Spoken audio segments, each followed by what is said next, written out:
ಶೃಂಗೇರಿ ಕ್ಷೇತ್ರದ ಶಾಸಕ ಸ್ಥಾನದ ಜಟಾಪಟಿಯ ಮಧ್ಯೆ ಮತ್ತೊಂದು ಬಿಗ್ ಟ್ವಿಸ್ಟ್ ಸಿಕ್ಕಿದೆ. ಅಂಚೆ ಮತ ಮರು ಎಣಿಕೆಯಲ್ಲಿ ಗೆದ್ದಿದ್ದ ಜೀವರಾಜ್ಗೆ ಶಾಕ್. ಕರ್ನಾಟಕ ಹೈಕೋರ್ಟ್ ನೀಡಿದ್ದ ಆದೇಶಕ್ಕೆ ಮಧ್ಯಂತರ ತಡೆ. ಶೃಂಗೇರಿ ಕ್ಷೇತ್ರದ ಶಾಸಕ ಸ್ಥಾನದ ಜಟಾಪಟಿಗೆ ಮತ್ತೆ ಬಿಗ್ ಟ್ವಿಸ್ಟ್ ಸಿಕ್ಕಿದೆ. ಅಂಚೆ ಮತ ಮರ ಎಣಿಕೆಯಲ್ಲಿ ಗೆದ್ದಿದ್ದ ಜೀವರಾಜ್ಗೆ ಶಾಕ್ ಆಗಿದ್ದು, ಟಿಡಿ ರಾಜೇಗೌಡಗೆ ಸುಪ್ರೀಂ ಕೋರ್ಟ್ನಿಂದ ಬಿಗ್ ರಿಲೀಫ್. ರಾಜೇಗೌಡ ಶಾಸಕ ಸ್ಥಾನ ಮುಂದುವರಿಸುವಂತೆ ಆದೇಶ ನೀಡಿದ್ದು ಸುಪ್ರೀಂ ಕೋರ್ಟ್ ಮೊರೆ ಹೋಗಿದ್ರು ರಾಜೇಗೌಡರು. ಅವರಿಗೆ ಈಗ ಬಿಗ್ ರಿಲೀಫ್. ಮರು ಮತ ಎಣಿಕೆ ದಾಖಲೆ ಸಲ್ಲಿಸುವಂತೆ ಆಯೋಗಕ್ಕೆ ಸೂಚನೆ ಕೊಟ್ಟಿದ್ದಾರೆ. ರಾಜೇಗೌಡರನ್ನೇ ಶಾಸಕ ಸ್ಥಾನದಲ್ಲಿ ಮುಂದುವರಿಸೋದಕ್ಕೆ ಆದೇಶ ಕೊಟ್ಟಿದ್ದು ಮೇ 21ಕ್ಕೆ ವಿಚಾರಣೆಯನ್ನ ಮುಂದೂಡಿದೆ ಸುಪ್ರೀಂ ಕೋರ್ಟ್. ಸದ್ಯಕ್ಕೆ ರಾಜೇಗೌಡರಿಗೆ ರಿಲೀಫ್, ಜೀವರಾಜ್ಗೆ ಟೆನ್ಷನ್. ಕೆಲವೇ ದಿನಗಳು ಶಾಸಕರಾಗಿ ಪ್ರಮಾಣ ವಚನ ಸ್ವೀಕರಿಸಿ ಕೆಲವೇ ದಿನಗಳಲ್ಲಿ ಮತ್ತೊಂದು ಸಲ ಶಾಸಕ ಸ್ಥಾನ ಕೈಯಿಂದ ತಪ್ಪಿ ಹೋಗಿದೆ. ರಾಜೇಗೌಡರು 3 ವರ್ಷ ಧರ್ಮ ನ್ಯಾಯಕ್ಕೆ ಜಯ ಸಿಕ್ಕಿದೆ. 2003ನೇ ಚುನಾವಣೆಯಲ್ಲಿ ಎಲ್ಲ ಪಕ್ಷದ ಏಜೆಂಟ್ ಸಮಕ್ಷಮದಲ್ಲಿ ಮತ ಎಣಿಕೆ ಆಗಿರುವಂಥದ್ದು. ಅದು ಎಲ್ಲ ಪಕ್ಷದವರು ಹೇಳ್ತಾರೆ ಆ ಮತ ಎಣಿಕೆ ಅತ್ಯಂತ ಪಾರದರ್ಶಕವಾಗಿತ್ತು ಅಂತೇಳಿ ಎಲ್ಲರೂ ಕೂಡ ಸ್ಟೇಟ್ಮೆಂಟ್ ಕೊಡ್ತಾ ಇದ್ದಾರೆ. ಭಾರತೀಯ ಜನತಾ ಪಕ್ಷದ ಏಜೆಂಟರು ಸ್ಟೇಟ್ಮೆಂಟ್ ಕೊಡ್ತಿದ್ದಾರೆ, ದಳದ ಏಜೆಂಟ್ಗಳು ಸ್ಟೇಟ್ಮೆಂಟ್ ಕೊಡ್ತಿದ್ದಾರೆ, ನಮ್ಮವರು ಕೊಡ್ತಿದ್ದಾರೆ, ಪಕ್ಷೇತರರು ಕೊಡ್ತಿದ್ದಾರೆ. ಅದಾದ ನಂತರ ಅವರೊಂದು ಚುನಾವಣೆ ತಕರಾರು ಅರ್ಜಿಯನ್ನು ಸಲ್ಲಿಸಿದ್ರು. 279 ಪೋಸ್ಟಲ್ ಬ್ಯಾಲೆಟ್ ರಿಜೆಕ್ಟ್ ಆಗಿದ್ದು, ಅಂದರೆ ಓಪನ್ ಮಾಡಲಿಲ್ಲ. ಅದಕ್ಕೆ ಸುಮಾರು 3 ಮಾನದಂಡಗಳಿದ್ದಾವೆ.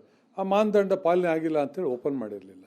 ಅವರು ಅದನ್ನು ತಪ್ಪಾಗಿ ಭಾವಿಸಿ 279 ಮತಗಳನ್ನ ಓಪನ್ ಮಾಡಿಲ್ಲ. ಅಲ್ಲಿ ಅದರೊಳಗಡೆ ನನ್ನ ಓಟಿದೆ, ಓಪನ್ ಆದ ನಾನು ಜಯ ಗಳಿಸ್ತೀನಿ ಅನ್ನುವ ಒಂದು ತಕರಾರು ಅರ್ಜಿಯನ್ನು ಹೈಕೋರ್ಟ್ನಲ್ಲಿ ಸಲ್ಲಿಸಿದ್ದು. ಸತತ 3 ವರ್ಷಗಳ ಅಲ್ಲಿ ಸುದೀರ್ಘವಾಗಿ ನಡೆದು ಅಂತಿಮವಾಗಿ ಹೈಕೋರ್ಟು ಆದೇಶ ಮಾಡಿತು.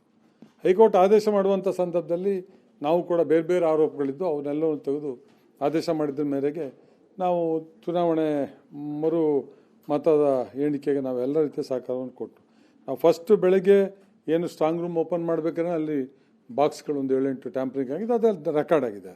ಅದಾದ ನಂತರ ಕೌಂಟ್ ಟೇಬಲ್ಗೆ ಬಂಡ್ಗಳನ್ನ ತಂದಾಗ ಆ ಬಂಡ್ಗಳಲ್ಲಿ ಏನು ಒರಿಜಿನಲ್ಲು ಆ ಕೌಂಟ್ ಹಾಕ್ಬೇಕಾದ್ರೆ ಸೀಲ್ ಮಾಡಿ ಟಿ ರಾಜೇಗೌಡ, ಜೀವರಾಜ್ ಮತ್ತು ಸುಧಾಕರ್ ಶೆಟ್ಟರು ಅಂತ ಏನು ಇಂಡಿಪೆಂಡೆಂಟ್ ಹೆಸರು ಬರೆದಿದ್ರು ಆ ಕವರೆಲ್ಲ ಹರಿದೋಗಿತ್ತು. ನಮ್ಮದಲ್ಲಿದ್ದಂಥ ಕವರಲ್ಲಿ ಹರಿದೋದಾಗ ನಾವು ಅಲ್ಲಿ ಅನುಮಾನ ವ್ಯಕ್ತಪಡಿಸ್ತು, ಇಲ್ಲ ನೀವು ಕೌಂಟನ್ನು ತಡೆ ಹಿಡಿಬೇಕು, ಇದನ್ನೆಲ್ಲ ನೀವು ರೆಫರ್ ಮಾಡಿ ನ್ಯಾಯಾಲಯದ ಒಂದು ಆದೇಶವನ್ನು ಪಡೆದು ಕೌಂಟ್ ಮುಂದುವರಿಸಿ ಅಂತ ಹೇಳಿದ್ರು. ಇಲ್ಲ ಏನೇನು ಇಲ್ಲಿ ಲೋಪಗಳಿದೋ ಅದನ್ನೆಲ್ಲದನ್ನು ನಾವು ವರದಿ ಮಾಡ್ತೀವಿ, ಕೌಂಟ್ ಮಾಡಿ ನಾವು ನ್ಯಾಯಾಲಯಕ್ಕೆ ಸಲ್ಲಿಸ್ತೀವಿ ಅನ್ನುವ ಮಾತನ್ನು ಹೇಳಿದರು. ಕೊನೆಗೆ ನ್ಯಾಯಾಲಯಕ್ಕೆ ಸಲ್ಲಿಸ್ತಿಲ್ಲ, ಅದ್ರ ಒತ್ತಡಗಳು ಶುರುವಾದವು. ಆ ಒತ್ತಡಗಳ ಮೇಲೆಗೆ ಏನು ನಮ್ಮದು ಈ ಇನ್ವ್ಯಾಲಿಡ್ ಪೋಸ್ಟಲ್ ಬ್ಯಾಲೆಟ್ ಇತ್ತು ಅದನ್ನು ರೀವೆರಿಫಿಕೇಷನ್ ಮಾಡಿ ಕೌಂಟ್ ಮಾಡಿ ವ್ಯಾಲಿಡ್ ವೋಟ್ಸಿಗೆ ಆ್ಯಡ್ ಮಾಡಿ ಅವುಗಳ ಲೆಕ್ಕ ಮಾಡಿ ಘೋಷಣೆ ಮಾಡಬೇಕಿತ್ತು. ಅವ್ರು ಪಟ್ಟಿಡಿದ್ರು, ಇಲ್ಲ ಅಲ್ಲೂ ಅದನ್ನು ಕೌಂಟ್ ಆಗಬೇಕು, ಅದನ್ನು ಕೌಂಟ್ ಮಾಡೋಕ್ಕೆ ಆದೇಶ ಮಾಡಿದ್ರು, ಅದನ್ನು ಕೌಂಟ್ ಮಾಡಲಿಲ್ಲ. ಮತ್ತೆ ರಿವೆರಿಫಿಕೇಷನ್ ಯಾಕೆ ಅಂದರೆ ಟ್ಯಾಂಪರಿಂಗ್ ಆಗಿದೆ. ಆ ಟ್ಯಾಂಪರಿಂಗ್ ಆಗಿರೋದು ಸುದೀರ್ಘ ತನಿಖೆಯಲ್ಲಿ ಹೊರಗೆ ಬರಬೇಕಷ್ಟೇ. ಅದ್ರ ಬಗ್ಗೆ ನಾನು ಏನು ಮಾತಾಡ್ಲಿಕ್ಕೆ ಹೋಗೋದಿಲ್ಲ. ಅದು ಯಾರೇ ತಪ್ಪು ಮಾಡಿದ್ದು, ನಾನೇ ತಪ್ಪು ಮಾಡಲಿ, ಅವರೇ ಮಾಡಲಿ, ತಪ್ಪಿತಸ್ಥರ ಮೇಲೆ ಕ್ರಮ ಆಗಬೇಕು. ಇವತ್ತು ಅವತ್ತು ನಾನು ಒಂದು 201 ಮಾರ್ಜಿನಲ್ಲಿ ನಾನು ಗೆದ್ದಿದ್ದೆ, ಅದಕ್ಕೆ 2 ವೋಟ್ ಆ್ಯಡ್ ಮಾಡಿ ಘೋಷಣೆ ಮಾಡೋದ್ರ ಬದಲು ವ್ಯತಿರಿಕ್ತ ಪರಿಣಾಮ ನೀಡಿತ್ತು. ಬಟ್ ಆ ವರದಿನೂ ಕೂಡ ಹೈಕೋರ್ಟಲ್ಲಿ ತರಿಸಿ ಅಲ್ಲೇ ಪರಿಶೀಲನೆ ಮಾಡಿ ಏನು ತಪ್ಪು ಸರಿ ಪರಿಶೀಲನೆ ಮಾಡಿ ರಿಸಲ್ಟ್ ಘೋಷಣೆ ಮಾಡಬೇಕಾಗಿತ್ತು. ಒತ್ತಡಗಳು ತಂದು ಅಲ್ಲೇ ಘೋಷಣೆ ಮಾಡಿ ಅವರನ್ನು ಶಾಸಕರಾಗಿ ಘೋಷಣೆ ಮಾಡಿದ್ದು. ಅದನ್ನು ತಪ್ಪು ಸರಿಯಾಗಿಲ್ಲ, ಅಲ್ಲಿ ನನಗೆ ಅನ್ಯಾಯ ಆಗಿದೆ, ಲೋಪ ಆಗಿದೆ ಅಂತೇಳಿ ನಾನು ಅನಿವಾರ್ಯವಾಗಿ ಸುಪ್ರೀಂ ಕೋರ್ಟ್ ಮೆಟ್ಲು ಅಂತ ಕೋರ್ಟಿಗೆ ಬಂದಿದ್ರೆ ಇವತ್ತು ಸುಪ್ರೀಂ ಕೋರ್ಟಲ್ಲಿ ಏನಾಯಿತು? ಸುಪ್ರೀಂ ಕೋರ್ಟಲ್ಲಿ ಸ್ಪಷ್ಟವಾದಂಥ ಆದೇಶ ಕೊಟ್ಟಿದೆ. ಶಾಸಕರಾಗಿ ನಾನು ಮುಂದುವರಿಬೇಕು.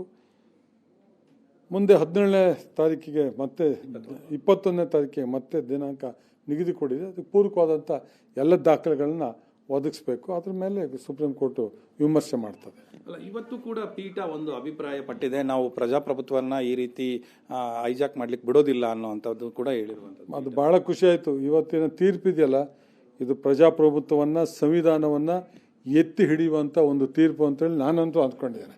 ನಾನು ಗೆದ್ದಿದ್ದೀನಿ ಅನ್ನೋದಕ್ಕೋಸ್ಕರ ನಾನು ಸಂತೋಷದಿಂದ ನಿಜವಾದ ಪ್ರಜಾಪ್ರಭುತ್ವಕ್ಕೆ ಗೌರವ, ಸತ್ಯ, ಧರ್ಮ, ನ್ಯಾಯಕ್ಕೆ ಇವತ್ತು ಸುಪ್ರೀಂ ಕೋರ್ಟಲ್ಲಿ ನ್ಯಾಯ ಸಿಕ್ಕಿದೆ ಅಂತಷ್ಟೇ ಹೇಳಬಲ್ಲೆ ನಾನು. ಸರ್, ಇವತ್ತು ನಿಮಗೆ ಪಿಟಿಷನ್ ಹಿಯರಿಂಗಿಗೆ ಬಂದಿದ್ದು ನೀವು ಮೊದಲು ಹಾಕ್ಕೊಂಡಿದ್ದಂಥ ಎಲೆಕ್ಷನ್ ಪಿಟಿಷನ್, ಅಂದರೆ ಹೈಕೋರ್ಟು ಈ ಪ್ರೊಸೀಡಿಂಗ್ಸ್ ಎಲ್ಲ ಆಗೋದಕ್ಕೂ ಮುಂಚೆ ಒಂದು ಸ್ಟೇಯನ್ನು ಕೊಟ್ಟಿತ್ತು, ಅದನ್ನು ಪ್ರಶ್ನೆ ಮಾಡ್ಕೊಂಡು ಇವತ್ತು ಬಂದಿದ್ದೀರಲ್ವಾ? ಇಲ್ಲ, ಹೈಕೋರ್ಟಲ್ಲಿ ಆದಂಥ ತೀರ್ಪು, ಆದರೆ ಆದೇಶದ ಮೇಲೆ, ಹೈಕೋರ್ಟ್ ಆದೇಶದ ಮೇಲೆ ಅಲ್ಲಿ ಆರ್ಒಗಳು ತಪ್ಪು ಮಾಡಿದ್ರು, ಬೇರೆ ಬೇರೆ ಅಲ್ಲಿ ಲೋಪಗಳಾಗಿದ್ದು, ಅದನ್ನು ಚುನಾವಣೆ ಆಯೋಗಕ್ಕೂ ಕೂಡ ವರದಿ ಮಾಡಿದ್ದಾರೆ, ಹೈಕೋರ್ಟ್ಗೂ ಕೂಡ ವರದಿ ಮಾಡಿದ್ದಾರೆ. ಅದು ಮುಂದೆ ಅದನ್ನೆಲ್ಲ ಚರ್ಚೆ ಮಾಡುವಂಥ, ಪರಿಶೀಲನೆ ಮಾಡುವಂಥ ಸಂದರ್ಭದಲ್ಲಿ ಬರ್ತದೆ. ಅದನ್ನು ಅದು ತಪ್ಪಾಗಿದೆ, ನನಗೆ ಅನ್ಯಾಯ ಆಗಿದೆ, ಲೋಪ ಆಗಿದೆ ಅಂತ ಹೇಳ್ಬಿಟ್ಟು ನಾನು ಸುಪ್ರೀಂ ಕೋರ್ಟ್ ಭೇಟಿಯಾಗ್ತಿದ್ದೆ.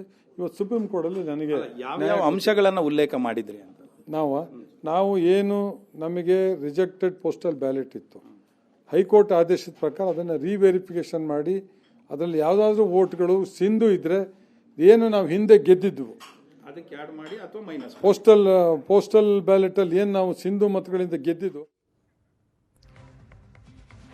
ಲೈವ್ ನಲ್ಲಿ ಮೊದಲ ರಿಯಾಕ್ಷನ್, ರಾಜೇಗೌಡರದ್ದು ಮೊದಲ ರಿಯಾಕ್ಷನ್, ಸುಪ್ರೀಂ ಕೋರ್ಟ್ ನಿಂದ ಮಧ್ಯಂತರ ತಡೆಯಾಜ್ಞೆ ಬಂದ ನಂತರ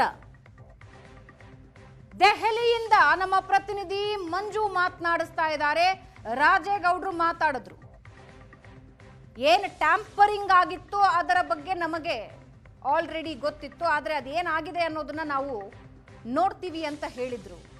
ಅದಾದ ಮೇಲಿನ ಬೆಳವಣಿಗೆಗಳ ಬಗ್ಗೆ ಕೂಡ ರಾಜೇಗೌಡರು ಮಾತನಾಡಿ ಅಂತಿಮವಾಗಿ ನ್ಯಾಯಾಲಯದಿಂದ ನ್ಯಾಯ ಸಿಕ್ಕಿದೆ ಅನ್ನೋ ಮಾತನ್ನ ಹೇಳ್ತಾ ಇದ್ದಾರೆ. ಸದ್ಯಕ್ಕೆ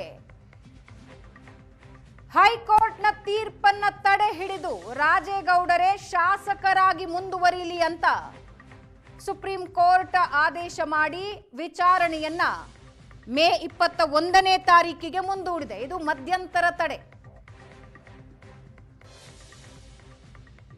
ಜೀವರಾಜ್ ಪರ ವಕೀಲರು ವಾದ ಮಂಡಿಸಿದ್ರು, ಅವರು ಓತ್ ತಗೊಂಡ್ಬಿಟ್ಟಿದ್ದಾರೆ ಅಂತ. ಆದ್ರೆ 3 ವರ್ಷಗಳಿಂದ ಶಾಸಕರಾಗಿದ್ರಲ್ಲ ಅಂತ ಕೂಡ ಸುಪ್ರೀಂ ಕೋರ್ಟ್ ಹೇಳಿದೆ. ರಾಜೇಗೌಡರು 3 ವರ್ಷಗಳಿಂದ ಶಾಸಕರಾಗಿದ್ದವರು, ಅವರನ್ನ ಹಾಗೆ ಕೂರಿಸೋದಕ್ಕಾಗೋದಿಲ್ಲ. ಈ ಹಿಂದೆ ಏನಿತ್ತು ಯಥಾಸ್ಥಿತಿ ಮುಂದುವರಿಯಲಿ ಅಂತ ಸುಪ್ರೀಂ ಕೋರ್ಟ್ ಸದ್ಯಕ್ಕೆ ಮಧ್ಯಂತರ ಆದೇಶ ಕೊಟ್ಟಿದೆ.